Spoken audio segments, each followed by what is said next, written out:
जो बच्चों का सबसे बड़ा प्रॉब्लम होता है, सर हमको कैलकुलेशन में बड़ी प्रॉब्लम होती है, हमसे न्यूमेरिकल्स नहीं सॉल्व होते हैं, तो उसको हमने टैकल किया है। मतलब कभी कभी ऐसा होता है कि बच्चे समझ जाते हैं लेकिन जब क्वेश्चंस आते हैं तो वो वहाँ पे फंस जाते हैं। 100 मार्क्स कम हो गए। इसका मतलब यही है कि पेपर बहुत कंसेप्चुअल हो रहा है। अगर आप कोई भी एग्जाम क्रैक करना चाहते हो, बहुत बड़े आदमी बनना चाहते हो, अपने लाइफ में आप ग्रो करना चाहते हो, अच्छे इंसान बनना चाहते हो, फेलियर सबके लाइफ में आते हैं। बट अगर आप किसी एग्जाम में फेल हो गए हो तो इसका मतलब ये बिल्कुल नहीं है कि अपने लाइफ में फेल हो। आपको नीट एग्जाम में कॉन्फिडेंस दिलाएगा। Hello everyone, I welcome all of you to the incredible platform of CV Vidyalaya. और आज के इस वीडियो में हम एक ऐसे बैच को लॉन्च करने जा रहे हैं जो आपकी प्रिपरेशन को बूस्ट करेगा, आपको नीट एग्जाम में कॉन्फिडेंस दिलाएगा।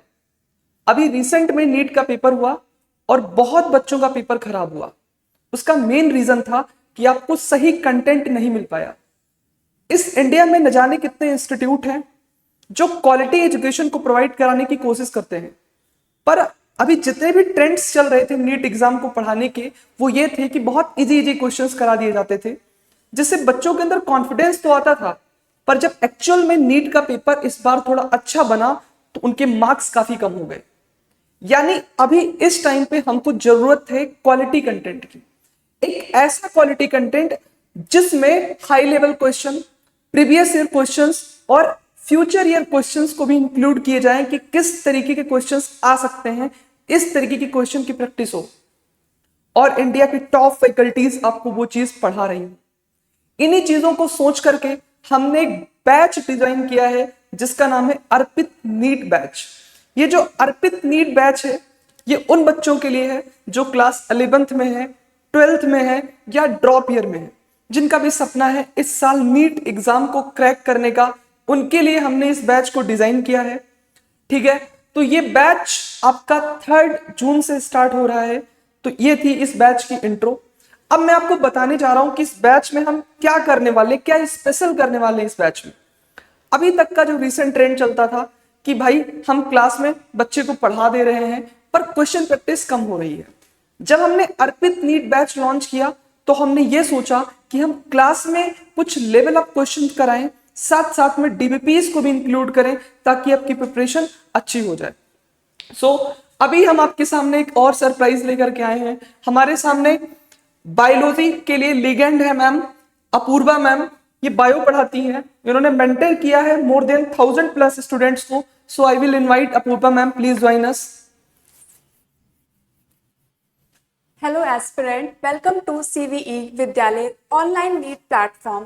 I am your biology faculty Apoorva Shrivastava और मैं आपको गाइड करूंगी आपके बायोलॉजी सब्जेक्ट के लिए। आई नो कि आप अपने डॉक्टर बनने के सपने को लेकर बहुत ज़्यादा डेडिकेटेड हैं और हम दोनों यहाँ पर सेल्फलेसली डेडिकेटेड हैं आपके ड्रीम को अकम्प्लिश करने के लिए। तो आइए देखते हैं कि कैसे हम अपना प्लान आपके साथ शेयर करते हैं और स्टार्ट करते हैं।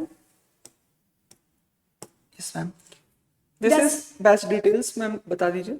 ठीक है, तो हमारे पास जो भी रिकॉर्डेड लेक्चर हैं आपके लिए फ्रीली अवेलेबल हैं on YouTube on our channel that is CVE Vidyalaya. ठीक है, जिसमें क्लास आपकी जो स्टार्ट होने वाली है वो होने वाली है 3 जून 2025 से।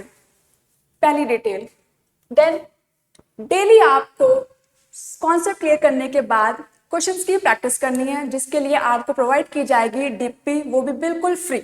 ओके, यहाँ पे आपके लिए कोई भी एक्स्ट्रा चार्जेस वगैरह नहीं है, फ्री डीपी भी मिलेगी आपको हर लेक्चर में, हर टॉपिक वाइज, ताकि आप सारे टॉपिक के कॉन्सेप्ट को प्रॉपरली क्लियर कर सकें।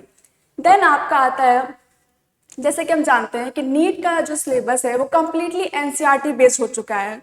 एक भी लाइन NCERT से बाहर नहीं आएगी, तो अब आपको कोई भी सप्लीमेंट्री बुक यूज करने की जरूरत नहीं है। और हमारा जो लेक्चर रहेगा, जितनी भी प्रैक्टिस होगी, सब NCERT बेस्ड या NCERT लाइन टू लाइन होगी।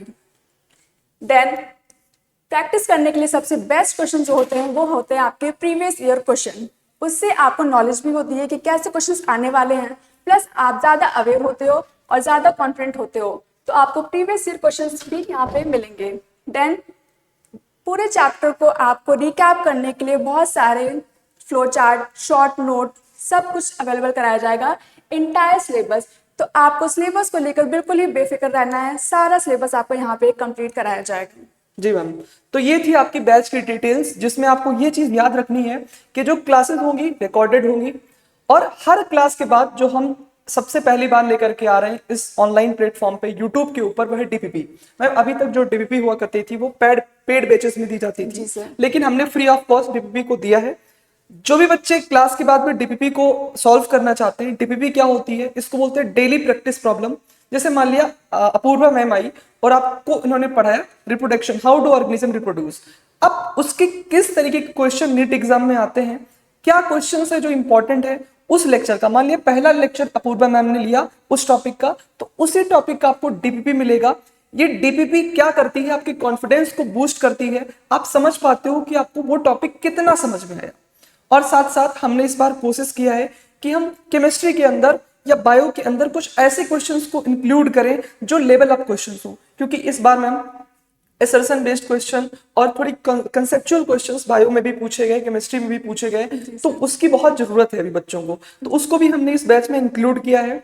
जब भी क्लास होगी तो क्लास का एक टॉपिक टीचर ने पढ़ाया, अब उस टॉपिक का जो भी प्रीवियस ईयर क्वेश्चन आया है वो क्लास में टीचर आपको सॉल्व करा देगा, तो उसके लिए आपको बिल्कुल भी परेशान होने की जरूरत नहीं है। साथ साथ में मैं आपको बता देता हूँ, I will teach you chemistry, और केमिस्ट्री का जो पूरा सिलेबस है यहाँ पे लिखा हुआ है। सबसे पहले हम स्टार्ट करेंगे फिजिकल केमिस्ट्री को। जो बच्चों का सबसे बड़ा प्रॉब्लम होता है, सर हमको कैलकुलेशन में बड़ी प्रॉब्लम होती है, हमसे न्यूमेरिकल्स नहीं सॉल्व होते हैं, तो उसको हमने टैकल किया है। सबसे पहले आपको पूरी फिजिकल केमिस्ट्री की थ्योरीज को पढ़ाएंगे, साथ साथ में बहुत अच्छे तरीके के क्वेश्चंस कराएंगे, डीपीपीज देंगे, ताकि आपकी जो फिजिकल केमिस्ट्री है उसमें आप कॉन्फिडेंस गेन करो। फिर हम ऑर्गेनिक केमिस्ट्री को स्टार्ट करेंगे और सबसे बाद में हम इनऑर्गेनिक केमिस्ट्री को स्टार्ट करेंगे। इसका रीजन क्या है, क्योंकि इनऑर्गेनिक केमिस्ट्री कहीं ना कहीं सिमिलर है आपके बायोलॉजी के कॉन्सेप्ट। जैसे बायो में आपको चीजों को रिकॉल करना होता है, बार बार पढ़ना होता है, सेम वे में इनऑर्गेनिक केमिस्ट्री के जो कंसेप्ट्स हैं उसको भी बार बार आपको रिकॉल करना होता है। तो अगर आप लास्ट टाइम में उस चीज को पढ़ते हो तो आपको बहुत बेनिफिट मिलता है। लेकिन जो आपकी ऑर्गेनिक केमिस्ट्री होती है, फिजिकल केमिस्ट्री होती है, इसमें आपको काफी टाइम, मल्टीपल टाइम रिवीजन करना होता है और बहुत अच्छे क्वेश्चन की प्रैक्टिस करनी होती है। इस वजह से सबसे पहले हमने फिजिकल केमिस्ट्री और ऑर्गेनिक केमिस्ट्री को उठाया है। अब हम बात करेंगे बायो के सिलेबस के बारे में, जो अपूर्वा मैम डिस्कस करेंगी। ठीक है, कि जैसे आप जानते हैं बायो का सिलेबस से पूरी तरह से अवेयर है और ये सारे ही चैप्टर कंप्लीटली इंपॉर्टेंट हैं। ठीक है, ये तो रही सिलेबस की बात आते कि हम लोग अपनी पढ़ाई कैसे करेंगे। सबसे पहले जो जरूरी बात है वो है आपका कॉन्सेप्ट बिल्डिंग। तो सबसे पहले तो हमें सारे टॉपिक जितने भी हैं उनका कॉन्सेप्ट क्लियर करना है। उसके लिए आपको हर एक पॉइंट लाइन आपको एक्सप्लेन करी जाएगी, साथ ही साथ कोई भी डाउट होगा, ठीक है, वो उसी टाइम पे आप क्लियर कर सकते हैं विद द कमेंट।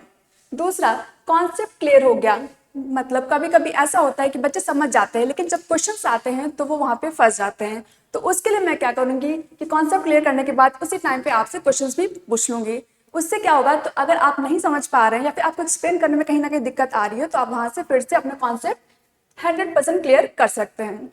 दूसरा, जैसे कि मैंने बताया कि एनसीईआरटी की लाइन टू लाइन हर चीज़, इवन कॉमा डॉट सब इम्पॉर्टेंट है। तो कॉन्सेप्ट तो क्लियर होने के बाद बचता है आपका डायग्राम। और एनसीईआरटी या नीट में देख लेते हो तो पूरा का पूरा डायग्राम आपकी बुक से आ जाता है, तो हमें डायग्राम भी पढ़ना पड़ेगा और उसको भी हम यहाँ पे आपको मेमोराइज करने के तरीके बता देंगे। क्योंकि कभी कभी होता है कि सिर्फ डायग्राम नहीं होता, वहाँ पे कभी कभी सीक्वेंस भी पूछ लेते हैं उस डायग्राम का। ठीक, उसके साथ साथ आपके आते हैं एग्जाम्पल्स तो आपको अपने फिंगर टिप्स पे याद करके रखने पड़ेंगे, क्योंकि नीट का जो पेपर होता है वो टाइम लिमिटेड भी होता है। कभी कभी हमको स्पीड में ही पेपर करना पड़ता है। एग्जाम्पल के साथ साथ होते हैं उसमें ईयर्स एंड साइंटिस्ट नेम। ठीक है, क्योंकि ये ज़्यादा पूछे नहीं जाते, बट हम क्योंकि बोल रहे कि हम एनसीईआरटी की एक भी लाइन मिस नहीं करेंगे तो हमें ईयर भी याद करना पड़ेगा और साइंटिस्ट के नेम भी याद करेंगे। और हम इन सब को याद करने के लिए ट्रिक्स या निमोनिक्स आपको प्रोवाइड करेंगे ताकि आपको बार बार बैठ कर रेक्टिफिकेशन करने की जरूरत ना पड़े। ठीक है, ये हो गया आपका कॉन्सेप्ट क्लियर करने का तरीका। अब आती है बात क्वेश्चंस की, जो आपको एक्चुअली में नीट एग्जाम में अटेम्प्ट करने हैं। ठीक है, तो क्वेश्चन के लिए मैंने जैसे बताया कि आपको डेली डीपीपी मिलेगी और वहां से आप अपने कॉन्सेप्ट प्लस क्वेश्चंस क्लियर करेंगे। बट इसको और फास्ट करने के लिए मैं आपके चैप्टर के बाद, जो टॉपिक के बाद रैपिड फायर गेम प्ले करूंगी, जिसमें मैं रैपिडली क्वेश्चंस आपसे पूछूंगी और आपको सिर्फ 1 वर्ड में आंसर्स देने हैं। इससे क्या होगा कि आपको ऑप्शंस पे डिपेंड होने की जरूरत कम पड़ेगी। आप कुछ क्वेश्चन देखा और आपको सीधे आंसर आ गया। तो यहाँ पे क्या होगा, आप बहुत सारा अपना टाइम सेव कर सकते हो। क्लियर है? क्वेश्चन प्रैक्टिस हो गई, जिसमें प्रीवियस ईयर क्वेश्चन भी आ जाएंगे, असर्शन रीजन बेस्ड क्वेश्चन भी आ जाएंगे। और सबसे खास बात, अगर हम लोग लास्ट 5 ईयर देखें तो जो नीट का क्वेश्चन पे है वो बहुत ज्यादा लेंदी हो गए हैं। मीन्स पहले होता था कि एक क्वेश्चन और 4 ऑप्शन 1 वर्ड के तुरंत से हो बच्चा गए। टिक कर देता था देख हाँ, करके। लेकिन अब क्या हो गया है कि वो लाइन वाइज पूरी लाइन ला करके वहां पुट कर देते हो ऑप्शन में, और बताना पड़ता है कि कौन सी लाइन में क्या मिस्टेक है। ठीक है, तो ये बच्चों का टाइम बहुत ज्यादा किल करती है। इसके लिए भी यहाँ पे हम आपको ट्रिक्स प्रोवाइड करेंगे, प्लस आपको हेल्प करेंगे कैसे हमें इसको सॉल्व करना है। बेसिकली क्या हो गया कि अब आपको इस एग्जाम को अगर बहुत अच्छे मार्क्स लेकर के आने 650 प्लस, तो आपकी जो कंसेप्चुअल अंडरस्टैंडिंग है बहुत स्ट्रांग होनी चाहिए। अभी तक का पेपर का जो डिमांड रहा है बच्चे को कि आपकी कंसेप्चुअल अंडरस्टैंडिंग काफी स्ट्रांग हो। मोस्ट ऑफ द बच्चे जो इस बार 600 प्लस मार्क्स स्कोर कर रहे हैं, जो उनका आंसर की के अकॉर्डिंग वो बता रहे हैं कि उन्होंने उनके मॉक टेस्ट के अंदर 700 प्लस मार्क्स आते थे। जी सर, तो उनके 100 मार्क्स कम हो गए। इसका मतलब यही है कि पेपर बहुत कंसेप्चुअल हो रहा है। तो उस हिसाब से जिस तरीके से आपने बताया है, कंसेप्ट, डायग्राम, ईयर, साइंटिस्ट, ये सारी चीजें बहुत हेल्प करेंगी उनको उनके मार्क्स को बूस्ट करने के लिए। ठीक है। और क्योंकि अगर और कंपेयर करें लास्ट 10 ईयर का देखा जाए तो एनसीईआरटी बेस्ड ही हो गया है, तो आपका सिलेबस बहुत ज्यादा ही रिड्यूस होता जा रहा है डे बाय डे। तो अब यहाँ पे सिर्फ हार्ड वर्क करके नहीं, स्मार्ट वर्क करके आपको अपना पूरा सिलेबस कंप्लीट करना है और नीट क्रैक करना है। ठीक है, तो इसमें हम आपके लिए सेल्फलेसली डेडिकेटेड हैं और आपके सपोर्ट में हैं सर। ठीक है, तो ये सारी बातें हो गई। अब मैं आपको थोड़ी बहुत बातें और करना चाहता हूँ जो आपके एग्जाम के लिए बहुत इंपॉर्टेंट है। देखो, आप में से बहुत सारे लोगों ने नीट एग्जाम का अटेम्प्ट दिया होगा। मैं समझता हूँ कि सारे लोगों को गवर्नमेंट मेडिकल कॉलेज तो नहीं मिल सकता है, बहुत ही लिमिटेड सीट है हमारे इंडिया में। तो देखो, आप उदास मत हो, आप परेशान मत हो। फेलियर सबके लाइफ में आते हैं, बट अगर आप किसी एग्जाम में फेल हो गए हो तो इसका मतलब ये बिल्कुल नहीं है कि आपने लाइफ में फेल हो। आप एक बार मौका अपने आप को खुद दो। जैसे अगर आपको लगता है कि आप डॉक्टर सच में बनना चाहते हो तो अटेम्प्ट्स डज नॉट मैटर। हाँ, बस एक चीज है कि आपको इस बार जब ड्रॉप लेना है या अपनी पढ़ाई करनी है तो बहुत सीरियस करनी है। ऐसा नहीं करना है कि डिस्ट्रैक्ट हो जाना है, 4 दिन पढ़ रहे हैं, 6 दिन पढ़ रहे हैं, 7 दिन पढ़ रहे हैं, उसके बाद हम पढ़ाई नहीं कर रहे हैं। ये चीज नहीं होनी चाहिए। ये बैच जब 3 जून से स्टार्ट होगा, अगर मैं आपको बताऊं तो जो क्लास होगी, क्लास आपकी 3 जून से स्टार्ट हो रही है। क्लास विल स्टार्ट फ्रॉम 3 जून। तो भाई जब इस दिन क्लास स्टार्ट होगी तो इस दिन मैं आपसे सिर्फ एक चीज मांगता हूं, सिर्फ एक चीज मांगता हूं कि जब आप क्लास में आना तो आप सेल्फ मोटिवेशन लेकर के आना। देखो, हम तो मोटिवेट करेंगे ही करेंगे, पर हमारा मोटिवेशन आपके लिए टेम्परेरी रहेगा। जब आप सेल्फ मोटिवेटेड रहोगे तो आप पूरे साल पढ़ाई कर पाओगे। दूसरी बात, जब यहाँ पे क्लास होगी तो आपको भटकना नहीं है। मान लिया पहले दिन आपने क्लास कर लिया, अब दूसरे दिन किसी और टीचर का, किसी और फैकल्टी, कोई और बैच लॉन्च होगा, आप वहां से पढ़ोगे, इससे बहुत दिक्कत होगी। आपने एक बैच पकड़ना है और उसी से पढ़ना है। हम इस बार ये वादा करते हैं कि जिस तरीके का कंटेंट हम इस बार देने वाले हैं, पूरी इंडिया में शायद ही कोई ऐसा कंटेंट फ्री ऑफ कॉस्ट देगा। हमारा मेन मकसद है क्वालिटी एजुकेशन डिलीवर करना। हमारा मेन टारगेट है क्वालिटी एजुकेशन को हर गांव के हर उस बच्चे तक पहुंचाना, हर उस डिजर्विंग कैंडिडेट तक पहुंचाना जो सच में इस एग्जाम को क्लियर करना चाहता है। तो सबसे पहले आपके अंदर सेल्फ मोटिवेशन लेकर के आना, एक कसम खाना खुद से कि इस बार हम कंसिस्टेंट रहेंगे। कंसिस्टेंसी आपकी लाइफ में बहुत इंपॉर्टेंट है। अगर आप कोई भी एग्जाम क्रैक करना चाहते हो, बहुत बड़े आदमी बनना चाहते हो, अपने लाइफ में आप ग्रो करना चाहते हो, अच्छे इंसान बनना चाहते हो, तो कंसिस्टेंसी बहुत जरूरी है। तीसरी बात भाई क्या है? तीसरी बात है लॉयल्टी। अपने आप से भाई लॉयल रहना है। ये नहीं कि आज पूरा दिन नहीं पढ़ा, कोई बात नहीं, कल से पढ़ेंगे, ऐसा नहीं करना है ना। प्रोकास्टिनेशन बिल्कुल नहीं करना है। अगर आप इन चीजों को फॉलो करते हो, और सबसे इंपॉर्टेंट बात भाई, टीचर की बताई गई बातों को फॉलो करना। Follow the instructions given by teacher.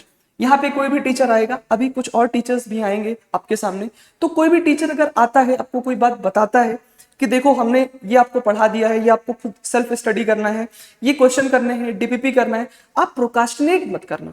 जैसा टीचर बोल रहा है उसको आपको उसी दिन वैसे ही करना है, गिव अप नहीं करना है। जो काम जैसा बोला जा रहा है वैसे ही करना है। तो follow the instructions of teacher. अगर आप इतना काम कर लेते हैं तो भाई आपकी प्रिपरेशन बहुत अच्छी हो जाएगी। तो मिलते हैं 3 जून को। सारे सिलेबस के बारे में हमने डिस्कस कर दिया है मैम, और हम स्टार्ट करेंगे। Thank you so much, have a great day. जय हिंद।